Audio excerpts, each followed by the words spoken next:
And there because of their interest in agriculture, they examined in particular the coffee plantations. Now, at that time, the coffee planters were getting the smart idea that coffee doesn't need shade. Traditional coffee growing is under shade of leguminous trees that provide nitrogen. When you start a coffee plantation, what you do is plant bananas or castor bean for shade. And then after a while, the coffee can grow up. And then you get these big shade trees. But the farmers got the idea that coffee will grow faster, yield faster, be more profitable if they cleared away the shade. This required new varieties of coffee. The new varieties were fast growing. They started producing in about 3 or 4 years. But by 5 or 6 years, they were burnt out. And the farmers discovered that it wasn't, after all, so profitable. The quality of the coffee wasn't as good.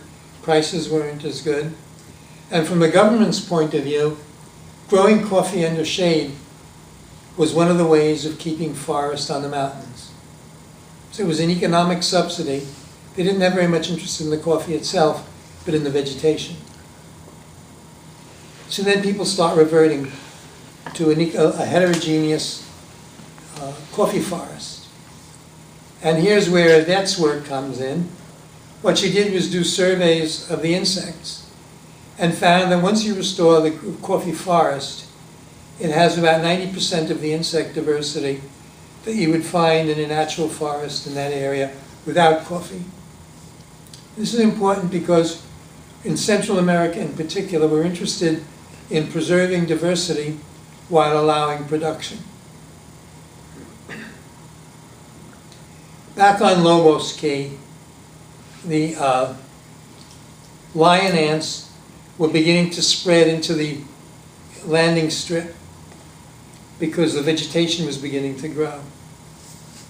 Fire ants were also spreading into that area. They encountered each other there, and now the outcome, these were mature colonies, was depending on the climate, the microclimate of the region. So there'd be spots dominated by one species, spots dominated by the other, with a kind of jagged frontier between them, in which there was also room for other species. This is a very common phenomenon among ants, that who gets there first dominates if there are only secondary differences in adaptation to climate. So in one area of a citrus farm in Cuba, we organized an ecology club in a secondary school. And they divided into 2 teams, one team in the morning and one in the afternoon, coming out to monitor the ants.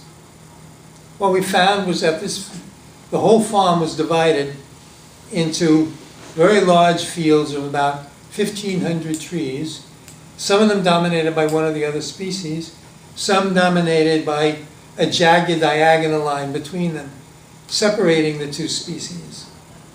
And in the no man's land between them, there'd be neither one, sometimes 3rd species.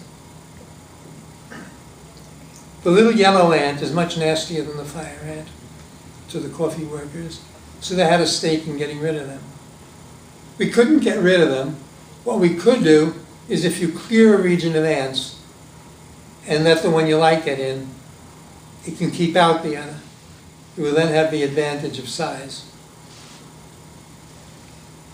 So these are just some of the ways in which climate interacts with the species diversity. Now, I was looking over the papers that you handed in, and almost all the papers came to the conclusion that famine is caused by economic social factors. And they expressed it in different ways, but they realized that it wasn't a lack of food, but changes in the economy as manifested through prices.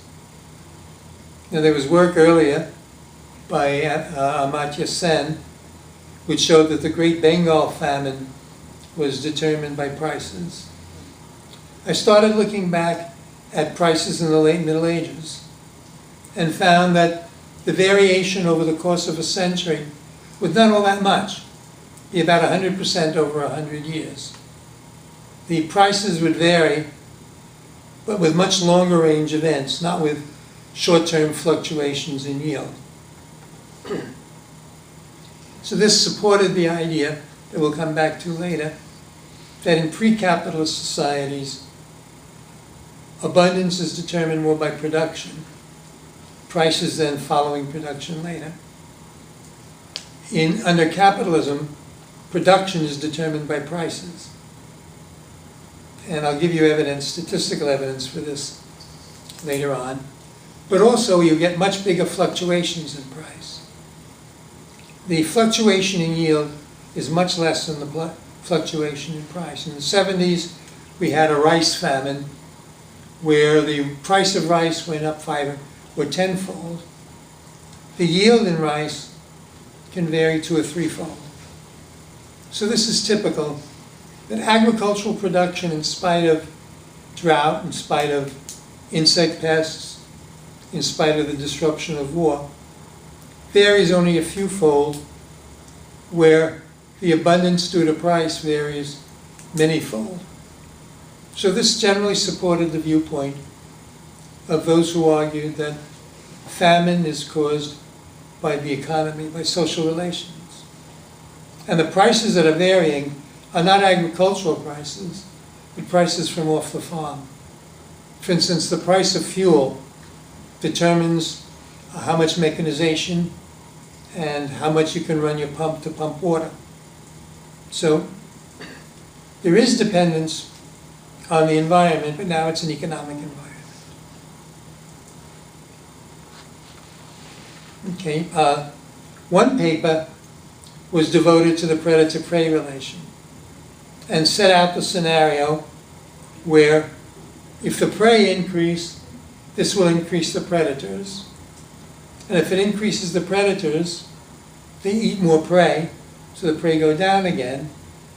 And therefore what you should observe are fluctuations in both predator and prey. Now there are a lot of examples that have been studied, like the snowy owl and I think rabbits or lemmings, caribou and wolves. The Arctic is a great place to study ecology because the number of species is less and therefore the ecosystems are simpler. This work on fluctuations in population came later in the history of ecology, because the first question was, what determines the growth of populations? And the earliest answer was the balance between the reproductive rate and the death rate. So let's set up an equation to represent it. In the top equation, where x is the number of individuals, population size, the rate of growth of the population is equal to the existing population size times reproduction minus mortality. So you can combine the two. This will cause a population to grow if R is positive, if the intrinsic rate of increase is positive. It will cause the population to decline if the intrinsic rate of growth is negative. Now what would determine whether that growth rate is positive or negative?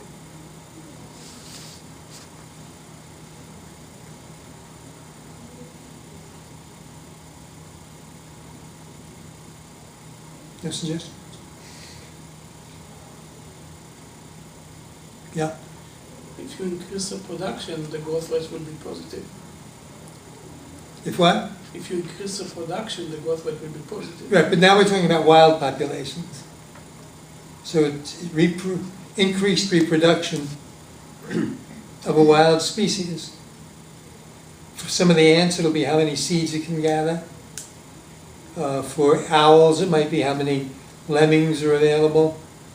So it's related to food abundance, and it's also related to how effectively they can gather food. It doesn't do any good if there's a lot of food if you can't get to it.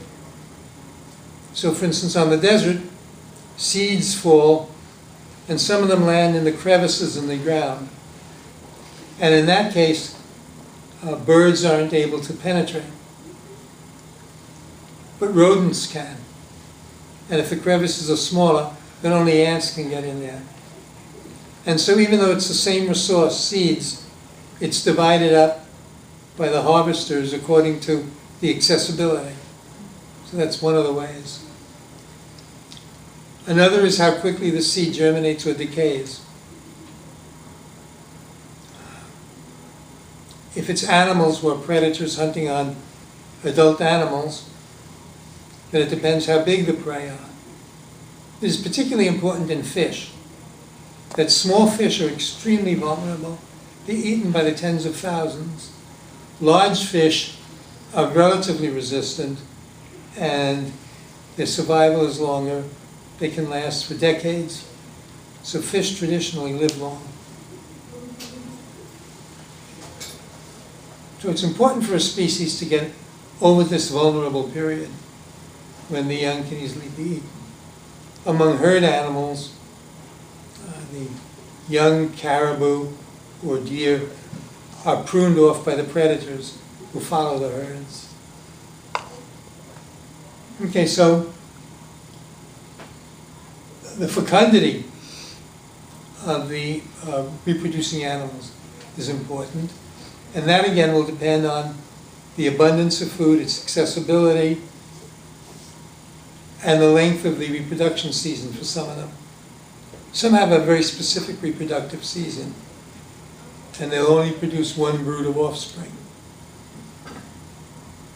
There's a rodent at the edge of the Great Basin, which will produce anywhere from 3 to 7 offspring in a clutch, depending on the abundance, the anticipated abundance of food. The anticipated abundance is the anticipated abundance of seeds. And they can anticipate it by a chemical in the growing tip of the grass, which is a signal to the reproductive system of the rodent that the grass is growing well, so in a few weeks there'll be abundant seed. And they can run the risk of having a larger brood. It's a risk because the female vole needs food. And the more a young gets carrying or lactating, the more time it has to spend above ground collecting seeds. But the coyotes know this. And so along the runways of the voles, there'll be coyotes. They'll come there regularly to catch them when they're feeding. And our observation seems to be that when the coyotes are hunting, they're successful in about 1 out of 3 pounces. So that's enough to be significant for the vole population. Okay, so all of these biological relations are packed into that parameter R, the rate of increase, which in turn is reproduction minus mortality. Now, what will the curve look like if a population is growing according to that equation?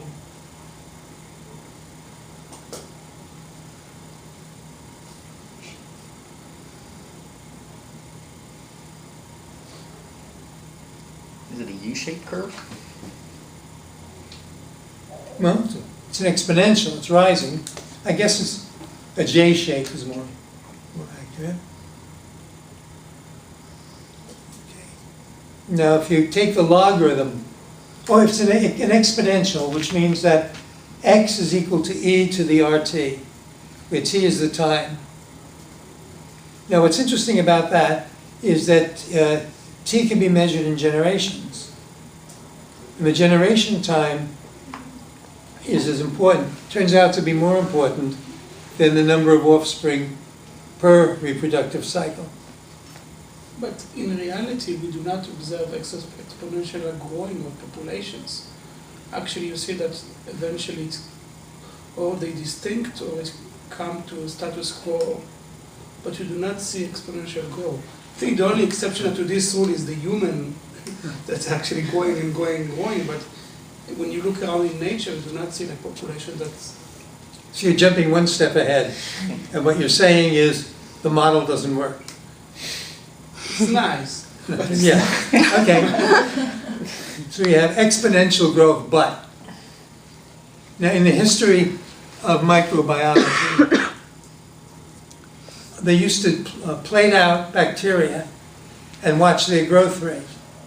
And the growth rate would be that kind of curve for a while. If you plot the log instead, it's a straight line. And they refer to this as logarithmic growth.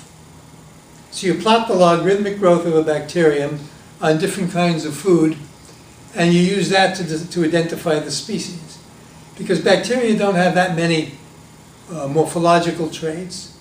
Yeah, they can be round or rod shaped, but you look at what they'll grow on. And so you'll plate out about 10 different cultures on different foods, and then you check them in 4 or 5 days, and you'll say, well, it grows on this but not on that, therefore it's Staphylococcus. Now there's a catch to this. When you first inoculate a culture, the growth is not logarithmic. The bacteria have to get themselves organized first and relating to the food. Also, after a while, the growth is not exponential, as V pointed out. It levels off in some way. So now bacteriologists, since they weren't ecologists, decided, well, let's just talk about the logarithmic phase of growth. And so they would take the middle section of the growth curve, and the slope of that straight line will be equal to the intrinsic rate of growth, R, for that species under those conditions.